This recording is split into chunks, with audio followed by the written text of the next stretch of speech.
वक्फ संशोधन कानून को लेकर सुप्रीम कोर्ट में आज अहम सुनवाई होनी है।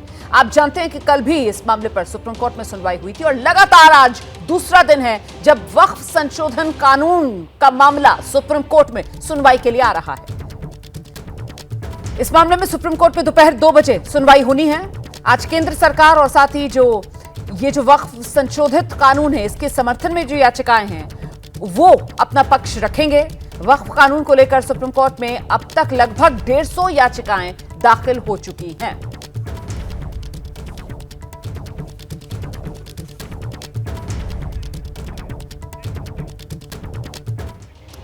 तो आज दोपहर 2 बजे एक बार फिर से वक्फ संशोधन कानून सुप्रीम कोर्ट में सुनवाई के लिए आएगा। सुप्रीम कोर्ट की न्यायपीठ में chief justice Sanjeev Khanna, justice PV Sanjay Kumar और जस्टिस केवी विश्वनाथन हैं।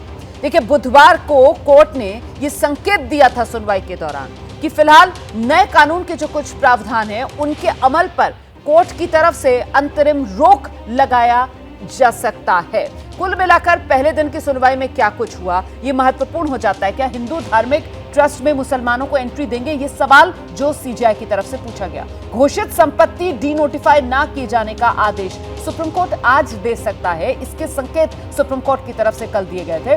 वक्फ कानून में कुछ अच्छी बातें भी हैं जो सब जाने, ये भी सुप्रीम कोर्ट की एक ऑब्जर्वेशन आप कह सकते हैं, एक टिप्पणी आप कह सकते हैं जो पहले दिन की सुनवाई में निकलकर सामने आई। केंद्र सरकार से याचिकाओं पर जवाब अदालत ने मांगा था पहले दिन की सुनवाई में, जो जवाब दिया जाएगा आज। और साथ ही साथ आपको बता दें कि इस मामले में आज दोपहर 2 बजे से फिर से सुनवाई होगी।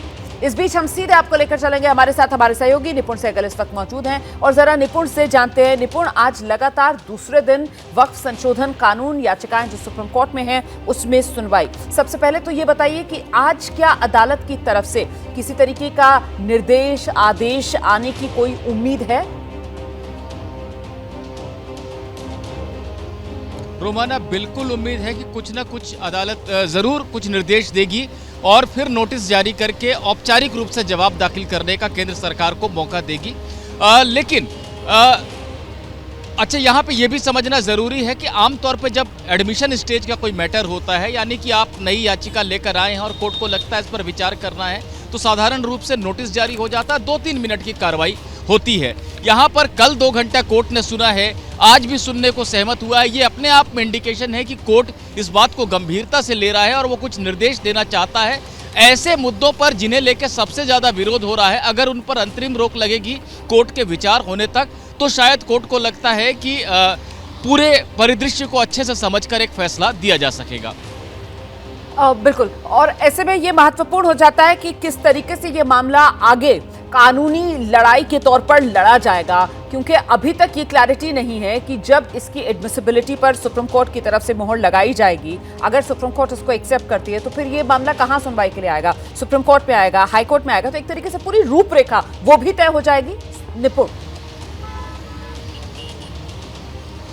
बिल्कुल रूपरेखा तय होगी, क्योंकि अगर सुप्रीम कोर्ट इसको हाई कोर्ट के पास भी भेजता है, जैसा कोर्ट ने कल पूछा भी था कि इसको हाई कोर्ट को क्यों ना भेज दें, हम बहुत सारे कानूनों को भेजते हैं, लेकिन यहाँ पर ये ज़रूरी हो जाता है कोर्ट की निगाह में, कोर्ट को ऐसा लग रहा है कि कुछ मुद्दे जिन पर सबसे ज़्यादा विरोध हो रहा है या जो पहली नज़र में लगता है कि याचिकाकर्ता भी सही बात कह रहे हैं कि अगर कोई मुस्लिम चैरिटेबल ट्रस्ट है तो उसमें हिंदुओं को क्यों जगह दी जा रही है, अगर संपत्ति का विवाद सरकार से ही है तो सरकार ही कैसे तय करेगी कि संपत्ति सरकार की है या वक्फ की है, या फिर जो प्रॉपर्टीज़ ऐसी हैं जो हज़ारों लाखों की तादाद में प्रॉपर्टी हैं जो नए कानून के बाद हो सकता है कि वक्फ संपत्ति न रह जाए, तो फिलहाल कानून पर फैसला होने तक क्यों ना ऐसा आदेश दे दिया जाए कि इनको डीनोटिफाई ना किया जाए, यानी वक्फ के साथ बना रहने दिया जाए, अंतिम फैसला होने तक। ये तमाम चीजें हैं। कौन से प्रावधान हैं जिसको लेकर सुप्रीम कोर्ट की तरफ से आज निर्देश दिए जा सकते हैं, या यूं कहें जहां जो मुस्लिम पक्ष है वो उम्मीद कर रहा है कि अदालत से उसको कुछ राहत मिलेगी? इस पर आगे विस्तार से हम निपुण से बात करेंगे, लेकिन उससे पहले मैं आपको बताऊं कि वक्फ कानून के खिलाफ